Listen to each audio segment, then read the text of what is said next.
Well, unfortunately, ladies and gentlemen, it seems that the game is up. We might as well forget about MaM-a-thon.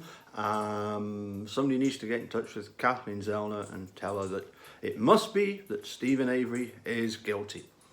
What I'm about to share is not new information, but of course, from a simple truther such as myself, it's taken me ages to realise the significance. I never realised just how important this piece of information is.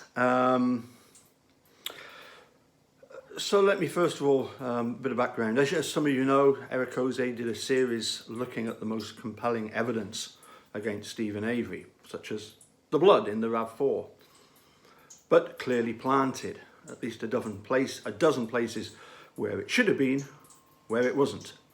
And who bleeds blood flakes? No, that was busted. The DNA on the hood latch and the key, far too much. The bullet, found 4 months later.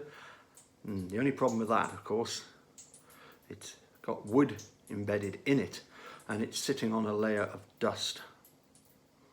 Another compelling reason why Stephen Avery must be guilty, of course, is that Ken Kratz says he's evil. And yet, the evil one is surely the sexual predator that Ken Kratz is, and proved himself over an extended career. He tries to present Stephen Avery as this person that was planning on building a torture chamber. But as Andrew Whitehead so rightly pointed out quite recently, he said, well, you know, I would imagine that building a torture chamber doesn't come cheap. He would definitely have needed to be a multi-millionaire to have carried out his plan. So he would have waited until after he was successful with his civil suit and had many millions. And then he could abduct as many as he liked and take them to his torture chamber. But of course, all of that evidence has been debunked. But sadly, well, there's a link below to an article by John Farrak. And I must admit, as I say, I'm just a simple truther. It never occurred to me never dawned on me until just recently, the significance of what Jim Bray has to say.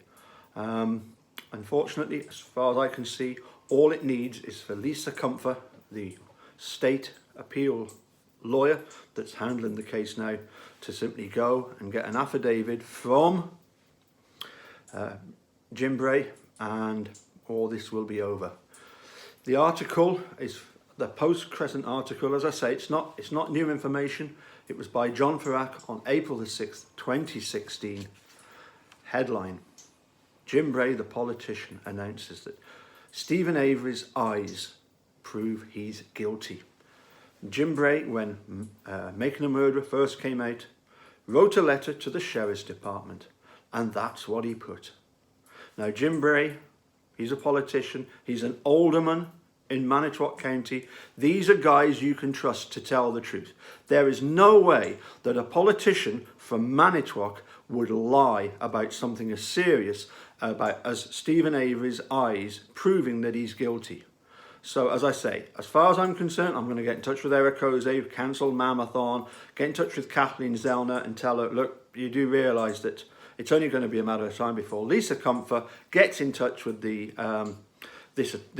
Jim Bray, gets an affidavit that he knew back then at the trial when Stephen Avery was led in handcuffs, in chains, into the courthouse. He knew that Stephen Avery was guilty purely by the look in his eyes.